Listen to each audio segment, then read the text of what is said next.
নমস্কার বন্ধুরা, আজকে আমাদের রেসিপি হলো বেল কিভাবে আমরা সারা বছর সংরক্ষণ করে রাখতে পারবো।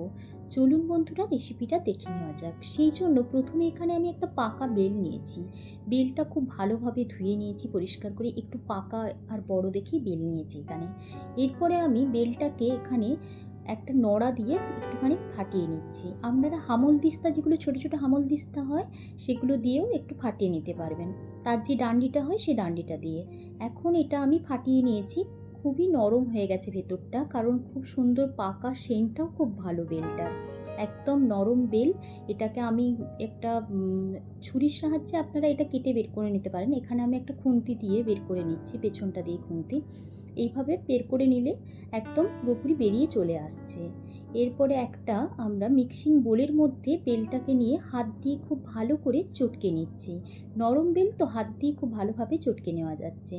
এরপরে আমি যে ধারের শাঁসগুলো আছে খোলার মধ্যে, সেই শাঁসটাকেও নিয়ে নিচ্ছি, কারণ শাঁসটা তো অনেকটাই রয়ে যায়, সেগুলো নিয়ে নিচ্ছি।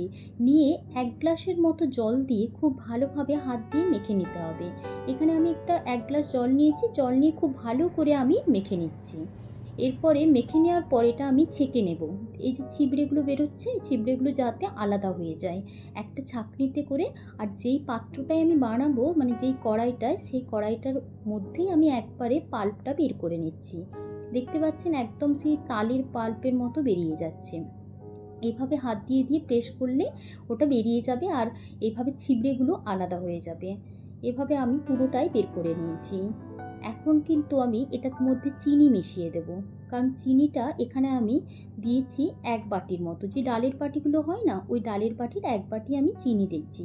কিন্তু এখন আমি গ্যাসে বসাইনি, এখন চিনিটা দিয়ে খুব ভালো করে চিনিটা আমি এর মধ্যে মিশিয়ে নেব। যতক্ষণ না চিনিটা মিশছে ততক্ষণ পর্যন্ত গ্যাসে আমি বসাবো না। এরপরে মিষ্টিটা ব্যালেন্স করার জন্য এখানে আমি বিট নুন দিয়েছি। আপনারা চাইলে এমনি নুনও দিতে পারেন, বিট নুনের একটু সেন্টটা ভালো হয় সেই জন্য দিয়েছি। দিয়ে খুব ভালোভাবে আমি মিশিয়ে নিয়েছি দুটো উপকরণই, খুব ভালোভাবে মিশেও গেছে। এরপরে আমি ফ্লেমটা একদম মিডিয়াম করে এটা ফুটতে থাকবে। 10 মিনিটের মতো ফোটালেই এটা একদম বেশ সুন্দর একটা জেলি জেলি, এবং একটু কালারটা বেশ চেঞ্জ হয়ে যাবে। দেখবেন কালারটা একটু গাঢ়ও হয়ে যাচ্ছে একদম।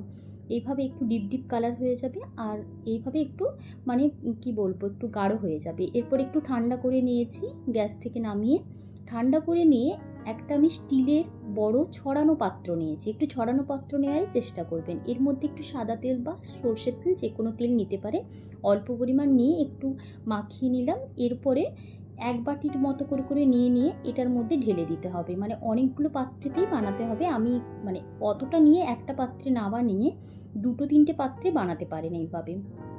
যেভাবে আমরা বানাই আমসত্ত্ব সেইভাবেই। এইভাবে ঘুরিয়ে ঘুরিয়ে নিলেই পুরো পাত্রটা একদম পুরো ভরাট হয়ে যাবে। দেখতে পাচ্ছেন, এই যে ঘুরিয়ে নিচ্ছি, পুরো পাত্রটাই ভরাট হয়ে যাচ্ছে। এভাবে ভরাট করে নিয়েছি। এরপরে আমি এটা 2 দিন পাখার হাওয়াতে রেখে দিয়েছিলাম। পাখার হাওয়াতে 2 দিন রেখে দিলেই দেখবেন এইভাবে হয়ে যাচ্ছে। একটু শক্ত হয়ে গেছে দেখতে পাচ্ছেন।